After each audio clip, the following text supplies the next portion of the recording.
Hi, I'm Chris. We're here for the next in our Getting to Know series. So we're here with Megan, who will be asking some questions, and we're speaking to Jen, and she's really looking forward to this. She's told us. See how this goes. So Meg, over to you. Okay, so we always start with the same question, which is how and when did you get involved with changes? So from what I can remember, and it is a bit of a blur, I got involved with changes back in February 2019, and that was music. So I walked out of work in December 2018 and found changes a couple of months later. So when I got involved, it was as a user, not obviously as a volunteer initially. Amazing. So what do you do now with changes? So I've not had a lot of involvement with changes for since lockdown. I think I was volunteering quite heavily up until March. Just before lockdown, I think I'd done a little too much, pushed myself too hard with various things because I'd been off work for quite a while. So I'd just been trying to better myself and get myself back into work. And this is the first thing really since March where I've had some involvement with changes again. Amazing. Good, I'm glad. So Yeah, just to add that Jen is missing out the fact she is a member of the board, and she has got an involvement in changes, but I don't know if she's missing that out for some reason. But Yeah, maybe it's anxiety, Chris. I think this is just, I will settle 5-10 minutes. Yeah, okay. Exactly. Right. So you did put a funding bid in for us as well for some money from a Tesco fund as well over a few months ago. So you have an involvement with changes. Yeah. So aside from that, which Chris has obviously highlighted, what have you been doing in lockdown? How have you been managing? I really struggled with lockdown more than I thought I would. I'm pretty independent, like my own time, yeah, I mean, I like socialising, don't get me wrong, but I do like coming away, having that quiet time and refueling, that re-energising, as they say, it really drains me being around people for too long. So I thought I'd be fine, but it was the complete opposite. And it made me realise how much I do need that social interaction, really. Even just once a day, I needed something, and not having it was a big shock. So yeah, I really struggled more than I thought. Yeah, I found that it's weird. We've said this in a couple of interviews, haven't we, Chris, that we're quite unsociable and like our own time, but then when you actually don't have any interaction, you realise how much we emotionally we need it, don't we? Just even if it's just a little bit. It's strange. So who do you live with? Who have you been with? Have you been on your own? So yeah, no, I live alone. I don't have any pets, so that was even more difficult because I literally didn't just not having literally anybody touch you at all for weeks was crazy, really strange. Is there anything nice that you've done in lockdown, or anything nice you've learned about yourself, something good you've watched? Has there been any good about it? Definitely just realising how kind and considerate people around me are towards me and towards everybody else. As even though I live alone, I've got great neighbours, and I've always recognised that and been grateful for it. So I have had that interaction with neighbours and people who, like from a running club. There's a guy who would call me up every week just to see how I was, on a lunchtime for a good hour. Just things like that. I'm not even that close to him, but it was just that he's such a good person. He's such a bubbly, outgoing. He's just such a positive person, and he's just very energizing. So to have him and my neighbours and my family, again, everybody just, you just feel the warmth, don't you? You feel the love, and everybody's felt the same. So that has been a big thing. Yeah, I've just really recognised and understood how much love and support there is out there, when you're on your own and for everybody else. People do tend to step up, don't they, when things are in crisis, which it is nice, definitely. because not everyone's got that, but it is nice that we do, which is lovely. You mentioned running. So do you run? I do run. I try to run 2 or 3 times a week, and that's helped. That's been a big help. But then it's with the lockdown, we were only allowed out once a day, weren't we? So it was weighing up, do I go for a run? What time do I go for a run? Or do I, go for a walk? And just having that restriction, you can't do both, and wanting to spread it out or make the optimum use of that time outside. Yeah, so running has been a big thing. Gardening is a big thing for me. We had lovely weather, didn't we, in lockdown? Have you got any other hobbies? Other hobbies? Gardening and football are the main ones. Sorry, gardening and running are the main ones. Football is something I've taken up last year. Again, I think it was last year, I joined a ladies football team just to train with them, because I used to play football when I was younger, just with friends, because I was a bit of a tomboy, which is good. Yeah, It must be nice to have a bit of that social interaction back. It's, you know what, it's just strange. Again, sometimes I think, is this something I force myself to do for the social interaction rather than wanting to do it? Because I know I can overthink things, and I don't necessarily. I'm the oldest person on the team who goes to the ladies football team. Yeah.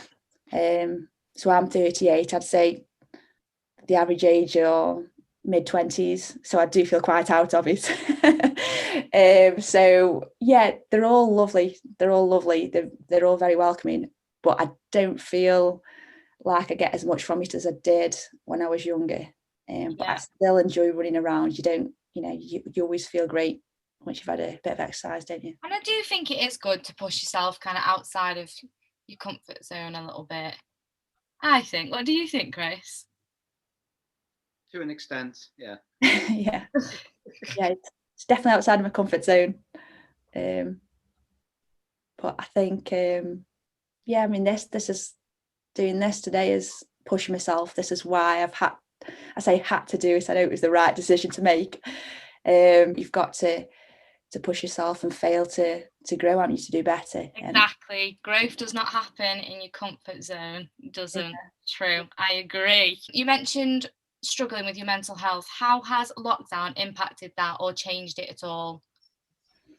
It's made me realise I've got a lot to work on. More than I would say. I mean, I'm aware of it's work in progress. I have done a lot, and I do try various things. God love to try, don't they say? And I do try loads of things. So I came across, have you heard of Wim Hof? Yes. Oh my God, I listened to a podcast with Wim Hof the other day. He sounds so happy all the time. Yeah, my hero. I'd love to be like him. He's just so chilled. So he does the breathing exercises and the cold showers. So I tried both. And I've given up on the breathing exercises. They're quite hard to maintain, but I do think they're so effective. But the cold showers I've been doing every day for 7 months. No! I know, and it's getting harder because the water's getting colder now. It's crazy, but it's, it makes a big difference. And I wouldn't do it if I didn't think it had an effect, an impact. So, yeah, that was a big... Wow. Yeah. Proud of myself. I'm literally in awe of you. Me and Kirsty, the other wellness coach in YP, have both tried. We did one and we were like, no, not for me, can't do it. It gets easier. It does get easier. And do you look forward to it yet? Have you got to that point? I would definitely not say I look forward to it. But 7 months and you still don't look forward to it. Oh. No, it's that I'm proud of myself every time I turn it off after I've done it. I think yes. And I feel great. So it's... And that's half the point of doing them, isn't it? Doing something you know you're not going to enjoy every day. Yeah. For like the sacrifice of, well, physical health as well, isn't it? Yeah, it's... There's so many benefits of doing it mentally and physically, isn't there? I think if you think back, I don't know, before hot water and everything, obviously people would shower in. Well, they wouldn't shower, would they? They'd be having cold tub things, and yeah. So I think it did my granddad well. I'm fascinated, honestly. So what have you noticed by taking them taking your cold showers? I think, I mean, again, it could all just be psychological and what you hear about building resilience and things. I think my circulation isn't great anyway, never has been, and I have got a pacemaker. So, you know, I do have issues with, you know, just circulation. And I think a lot of that does affect, you know, your mental cognition and how you process things. And I think the cold water sort of invigorates me, makes me feel a bit sharper, and just more, it does make me feel more positive in the morning, and it wakes me up because you get out of bed and you just feel a bit lethargic. And once you've had a cold shower, I just feel so much more awake, alive, Yeah. just fresh, just great I feeling. feel more awake just by washing my face in cold water. That's as Yeah. far as it's got so far. Baby steps. Baby steps, exactly. Would you ever try it, Chris? Have you ever tried it? No, I say cold water on the face. Maybe sometimes shove my head in a bowl of water. Yeah. As far as I go, no, I don't like the idea. I still have flashbacks when I used to be in the Scouts and the plunge pool at Kibbleston. That was horrifically cold. That's enough. Start alive. We're going to move on to some more light-hearted questions. So, do you have a favourite band or artist or style of music? What do you like listening to? Chris knows this, I think. So I used to be a massive Bon Jovi fan, huge. But I've not listened to any Bon Jovi music now. Probably I've not been seriously into Bon Jovi for the last 5, 6, 7 years. Oh, why? That's a good question. I do think, and I hate to say this, I do think their older music was better. Definitely. And why? I don't know. I think I had such a great time going when I was younger with my sister and my boyfriend, and that, I won't go into it now, but that stopped. So yeah, I've probably seen them live, I don't know, 89 times.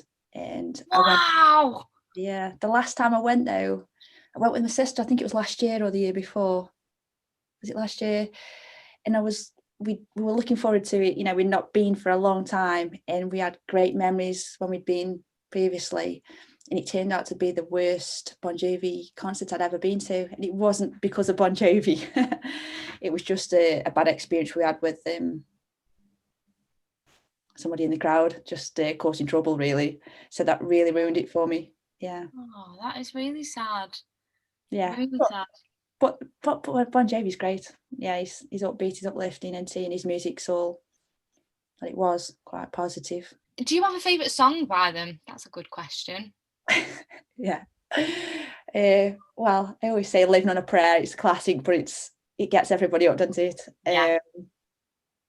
Yeah, I do love "Living on a Prayer," but I just like all the classic songs. You know, it seems a bit cheesy, but the Bed of Roses always probably got me into Bon Jovi way back in the 90s, I guess. Oh, well, Living on a Prayer is a classic, isn't it? Proper good song. Yeah. It is. And do you read? Oh, I wish I did. I buy a lot of books with all the great intention and of reading them.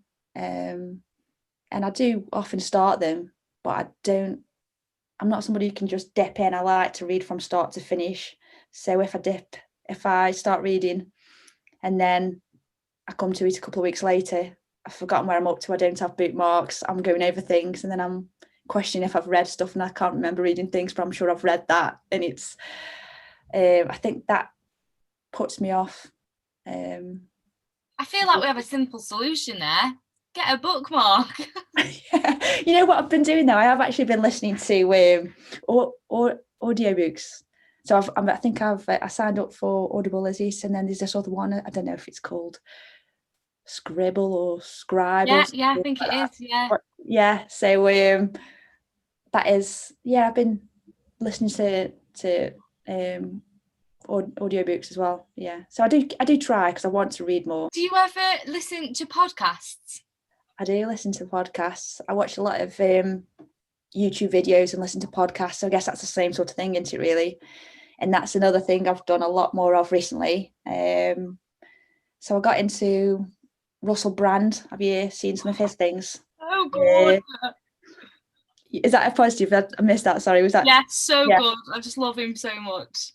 And he probably introduced me to Wim Hof. I think it was on his podcast I saw Wim Hof. And through him, I've started listening to. Have you heard of Impact Theory? No. So that was another big one. So I've spent a lot of time on their YouTube channel and listened to their podcast. So that's like Writing that down. Husband and wife team. They're multimillionaires who've done really well in America. Who else is there? Yeah, there's recently Jordan Peterson, I think, and who's that American guy? He's like massive in America. He's got a huge podcast. He was he not a cage fighter himself? He's like a comedian and he presented. Yeah, I know what you mean. Joe Rogan. Yeah. Joe Rogan, that's the guy. Yeah, so I listen to a lot of his, and he introduces me to a lot of other people as well. Sam Harris. And it's I like just find a huge interesting. community, isn't it? It's like you get a spider web of them all. Yeah, there's just so much to go at, isn't there? Yeah. Have you ever listened to Jay Shetty's podcast? Yes, I have. He's another one. Yeah. Oh, good. What is it you listen to on YouTube? Is that where you watch? So when I'm sitting down, a lot of Joe Rogan, I guess, on YouTube. Yeah. There's another lady. Have you heard of Dr. Shafali? Yes, on a podcast. Yeah. So I got into her during early lockdown time, and I must have been listening to her for a solid month. She's really positive, and I think she's quite Buddhist in an approach. And yeah, like I say, it's that spider web of you go down one route and yeah. Is there any kind of theories or practices that you really believe in and really like? There's so much great information in all of the stuff that you watch, isn't there? And it's not like I disagree with any of it. But I know I've heard you talking before about how you can listen to it, take the advice on board and not actually implement it and do it. So, I mean, I have made some changes, or I say they haven't all stuck. But the meditation I'm definitely doing, I say for the last 3 or 4 months, I've done meditation quite solidly now. Amazing. That was just on my own with my breathing in and out, and then also with Sam Harris. I think he's got the Waking Up app, which is meditation app. Yeah. I know it's about creating new habits and things. Have you heard about creating new habits with? I think I've heard you say before you do your journaling, don't you? Yeah. So I have habit charts as well. I'm a little bit obsessed. I've not heard of habit charts. What are they? So I just put up like a new habit that I want to fall. I say this and a bit like everyone, we're only human. Do they all stick? No. But I do think little incremental changes do make a big difference, even if they don't all stick. But they say, I think it's 67 days to create a habit, something random like that. And it has a little box on every day, and you just write on the top my habit, and then you tick off every day that you've done it. And I'm quite visual, so it's good to see if I've ticked and I've done it that day, or a big like red X, you've not done it. And I think it's on Detailed Therapy podcast. They always talk about how you can miss a day, but you should never miss 2. So it's nice when you see that cross. It's like, come on, don't miss 2. No, I tried the journaling myself, and I put the books on the settee, thinking, if they're in sight, you're more likely to do them. Yeah. And I must have done that. So I think my sister bought my journal in June for my birthday, and I might have done it for solidly again for a couple of months. So you'd think it was pretty much stuck, but it didn't, and that's falling off a cliff again. But I'll get back into it. I find with the journaling though, I don't have to do it every day. It's kind of one of them things I turn to. And if someone was to read my journal, I'd probably seem really stressed and miserable, because that's when I turn to it if I feel like I need it. Sometimes I'll go like weeks and weeks and never pick it up. And then sometimes I'll think, wow, it's busy in there. I need to get some of that on paper. So I think it's a good tool just to pick up when it's needed. Right, shall we go on to something a little bit different? What is your go-to comfort food? I've heard this one. I heard this the other day when I can't remember that young girl who you were interviewing, and she said the same as me, or what I would say, and that's porridge. I love porridge. That's Kirsty. Yeah, it's different toppings than what she has. So I go for walnuts, dates, dried apricots, fruit, But my porridge, I love my porridge. Oh, I wake up and I can't wait to have it. It's just... There's something so comforting about porridge. Have you got a favourite film? I've got a top 3 and no particular order. I like Top Gun, Dirty Dancing and Pretty Woman. They're always going to be up there. So it's going to be, I couldn't choose a favourite out of those, but they are my favourite films. Yeah. And they are all amazing. Absolutely amazing. Yeah. Yeah, good one. So do you have, from that, do you have a, go on, Chris? Are you looking forward to the Top Gun sequel then? Not really, no. I heard about it. I've not heard about that recently. I forgot all about it, to be honest. No, I don't. Sequels don't tend to be great, do they? And when you've got such, that expectation of Tom Cruise, when was it? Was it 80s? Late 80s? Yeah, crikey. You can't beat that. You can't top it. No, and the soundtrack as well. The soundtrack's amazing. So, do you like a certain theme of films then, a certain genre? Because they sound all like rom-coms to me. Embarrassing. Romantic. Yeah, definitely. I guess I do. I don't like horrors, like we discussed before. I definitely don't like horrors and scary films. I don't mind a action adventure film. No, I'm not too fussy really. I love comedies as well. But usually, I don't know if it's me. I don't watch as many films as I used to, but I always think the 80s classics are the best. And do you watch any series, like dramas on BBC or Netflix series? I started watching Suits again. So that was back in 2012 or 13, I think it was, when it came out. Maybe. And then before that, my sister recommended a short series. I think it was only 5 episodes of, have you heard of something called The Duchess? Yeah, I thought that was hilarious. It's not what I was expecting at all, but my sister suggested that, and it was, it was just nice. I don't watch much and get too involved with all those series, but that was funny. Yeah, you could just binge watch that, can't you, in a couple of nights? Yeah, absolutely. It's very, very funny. Do you have a favourite place to go? Again, I was talking to my sister last night about this, because I was thinking, when I heard you ask this, what would be my favourite place? And I haven't travelled very much. I don't have one place that sticks out, but I always go, and it sounds a bit corny or cheesy again, I always go to my sister's house when I'm, I guess it's that comforted, it's that happy or sad, when you want that support. It's like, that just came to mind. My sister's That's house. lovely, like a happy, safe place. A safe place. She's got 2 little French bulldogs who always fuss me when I'm sad. So, I've just got that there. Yeah, it's just, that's my happy place. So, I mean, we're in a weird place at the minute with lockdown, but when hopefully all restrictions are lifted and life goes back to some form of normal, what are you looking forward to? Like, what comforts or day-to-day things have you missed that you haven't been able to do? Now, I know we are restricted, but I don't feel like we've got the restrictions that we had when you couldn't sort of interact with family and friends. That was very difficult. So I don't feel like it's that difficult at the moment, because I can see my sister and I can see my dad, and I don't like, I'm looking forward to not having to wear the masks. I find them very claustrophobic, and when I've got my glasses on as well, Steam up. It's not just that. I feel like literally as though I don't have panic attacks, but I feel as though I could have a panic attack.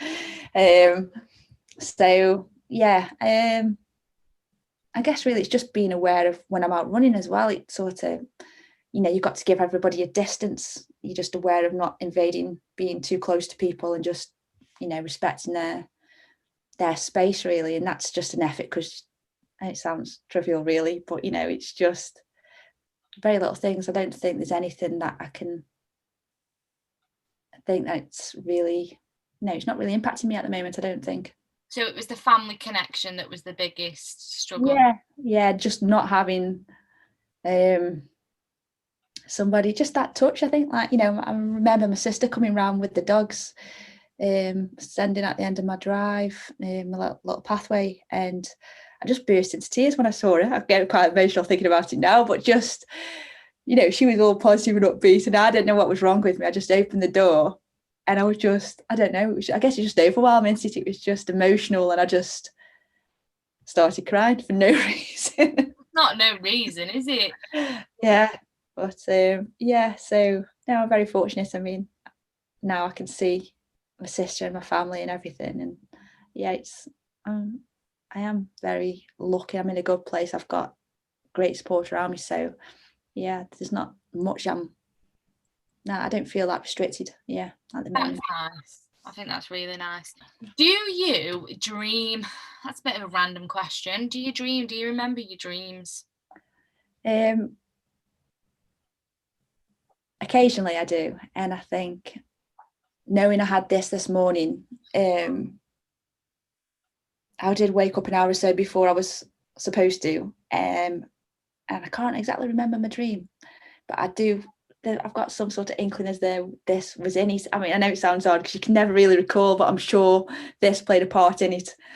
There was one dream that sticks in my head from when I was very young, and it's only because it was quite traumatic. And I've since Googled this because I think it's a common dream. I think they mean things, don't they? They say dreams mean things. And I had a dream that I might have only been 6 or 7, 8 maybe. And it's an awful dream. My teeth had come out. It's just weird. They were like on the wall. They were on the wall or something crazy. And I was obviously distraught, like, why are my teeth out of my mouth or why are they on the wall? And I think when I Googled it, and it's been a while now, I think it was something to do with, I think it might have been fear of being judged or something like that, or something crazy, something where you're like, how'd you get that from that? Or wherever it was true. I'll have to Google it again. It's definitely from a place of anxiety, the losing teeth. I've lost my teeth a few times in my dreams. Yeah. Yeah. It is a weird call. Does normally end up on the wall as well, or is that somebody? Not on the wall, no. I've had it where I've like bit into something like an apple and all my teeth have just come out. Yeah. I find dreams interesting. I just thought that was an interesting one to just slip in there. Interesting. What is your favourite season of the year? So I'd say spring, and I've always said this because I think I just copied off my mum. My mum always used to say she loves spring, but I do love autumn. But I love all the seasons, but I think spring and autumn, the changing, the leaves, it's just, it's beautiful, and everybody comments on autumn. But I've always said spring whenever anybody's asked me that question because I want to be like my mum. And I do love spring as well. I love the daffodils, so and I love gardening. So yeah, I'd say spring. Spring is nice. It's true. I'm going to rephrase that. Can you think of a time in your life where you felt really proud of yourself? Yes. Yeah. When I finished the Potter's Half Marathon, so I've done it 3 times. Wow. The second time I did it, I was most proud. It was the fastest time I did it in, but I did it for, I don't want to get emotional, I've been pretty good, haven't I, Chris? I'm known for being tearful and crying. But I did it for my fiance. And I did it in a better time than I did it before, and I did it in his name. So how it worked with the Potter's Half is if you get under 2 hours, you get a medal. If you get under 1:45, you get a silver. So I had a bronze because I did 1:47 the first time round, and I managed 1:43 the second time round for Mike. So when he did it with me, he didn't get the medal, So not only did I get him the medal this time in his name, I got the medal and I got a silver, which I've not been able to do again. So I was just so proud because coming through, I saw the time on the, when you're running down the straight, and I didn't think I'd done very well. I'd had stitch going round, I'd stopped and walked a little bit, and I just thought, well, it's not going to happen. And when I saw the timer and it was like 1:04, whatever it was, 1:43, I was just in utter disbelief. I couldn't believe it. I was just, and then, it was just amazing. Just a great feeling of pride. If I've done this, I've done it for Mike and my family were there, and it was just like, wow. I bet that was so overwhelming. I was just so happy. I was so happy. That is such a lovely, specific memory to be proud of. That's so nice. I can't even imagine running a mile. I'm terrible. That's amazing. So good. Would you ever do it again? I'd love to. I mean, I put my name down just before COVID to do it, and they cancelled it with obviously everything that went on. So my name's, I think they did refund some people, but they said they were going to carry names on for people who've registered next time. So whenever that is, I'm still on there. My name's still down, so I am going for number 4 this time. Amazing. That is so good. So good. What is your favourite animal and why? Oh, I guess I'd be pretty boring and just say dog, but more specifically one of my sisters because have you got a favourite out of the two? Oh, I shouldn't have, but I have. And that's only because I feel we've got a connection. Which one's your favourite? Are you going to say it? Well, she knows. Murphy's my favourite. It's just because literally when I've gone round to my sister's house, he's like I said before, he's so aloof, he's so stuck up. But when I've been upset, I've gone round and there's been times where he's literally been completely different. I've been upset, I've gone round, not like physically crying straight away, but really felt down, and he's come in. They always welcome you, obviously, but I've sat down on the settee and he's just come and plonked himself on me and just, you need this, and it was just like, he would not normally do that. The occasions he's done that is, it's only been when I've been ill, like physically ill. He was with me and didn't leave me.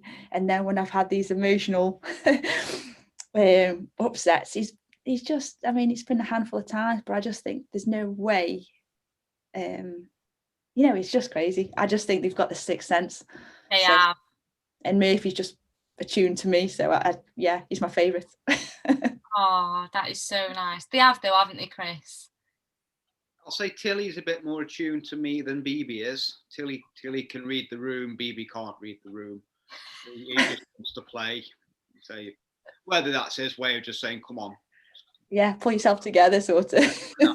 might be what he's doing, but so Tilly will come for a cuddle. BB, I'll say he's having a cuddle now. He's come sit on my knee, but I think that's because he's feeling a bit cold and left out. If you could have been born in any other time, what kind of era would you have liked to been born in? I'm pretty happy when I was born. 82 it was a good year. But I think if it was a different time, I would just say 10 years before, because I've got an older brother and sister who are 8 and 9 years older, and I think they probably experienced the 80s in a better way than I would. Just at that age they were, I think they were proper in it, and I just think that was such a great time, before all mobile phones, and it was Spectrum 48K, I think it was, the old computer, and I just think it was just a great time. You were out playing on your skateboard and with your radio controlled cars, and I do sound like a tomboy, don't I? But that's what I was into with my brother growing up. It was going around on bikes, just having backies and playing manhunt, and I just manhunt. Yeah, good times. That is a good answer. Just 10 years before, just dodge the technology surge a little bit. Yeah, definitely. Yeah. I love that. Have you ever had a lifetime goal or dream, or do you have one? Yeah, I mean, I'd love to be more confident. I was speaking to somebody just the other week, and she's so confident, she's so straight talking, which I love. I love people being straight with me, and I think that's such a positive, and you know what you're getting with them, don't you? And she was asking me what I wanted, and I think I'd answered the questions, and I want to be able to talk in front of people and present. And then the conversation progressed, and how it came about as she said, that's not really what you want. She somehow got the answer out of me, as what I actually do want is to be in a position where I can speak confidently and not fall apart. So be in a group of people. So it's not like I want to stand up in front of people and present. I just want to be able to be in a position where, if put on the spot, or I do need to do that, I don't, my anxiety doesn't make me lose the plot and I go blank, or I react in that way. And I think it just seems, I don't know, it's a challenge. It's something I've always, I guess it's been in the back of my head. It's something I want, but it is a challenge, isn't it? It's, for some people it's a challenge, not for others, obviously. Absolutely. That is such a lovely goal. That is so nice. I really like that. Really like that. So we're going to move on to the last question, which is, if someone who is struggling with their mental health is watching this now, what advice would you have for them? What would you want them to know? I guess tell someone, literally speak to somebody. For me, I guess I wouldn't say I was forced into it. Events presented themselves as they did at work, and so it did force me into speaking to somebody. Otherwise I would have carried on for as long as I could. Yeah, so definitely, I mean, I'm in a fortunate position. I've got great family, and when I did make them aware, and I didn't make them aware straight away, it was only my twin sister who found out about me walking out of work. I think she only knew about the situation for the first couple of months. As soon as I opened up to my family, and again, that was for, I guess I didn't want to worry them, but they were so supportive. And I think as soon as you do that, it was just the relief of, the more people know, the more open you are, the more support you get, the more people open up to you as well. Even, just like, it's crazy really, just the relationship I've got now with my brother and my dad is, I mean, it's always been great, but it's just amazing how even they opened up to me, and it wasn't expected. It was just how it works until you open up and somebody else opens up to you. So shared anything, any story of, my past, and like I say, it went back to when I was really young to more recent times. It's, just speak to somebody and get the help. It's out there. It is lovely, isn't it, how it has that effect? When you show someone you feel safe to share with them, they feel safe to share with you. It's a nice little knock-on effect, that is, isn't it? I think it is. It's amazing. It's lovely. Yeah, it is. I think that's a lovely note to end on. Chris? Okay, well, thanks for your time, Jen. Thank you, Megan. You're welcome. We'll speak to you again soon. Bye. Hey.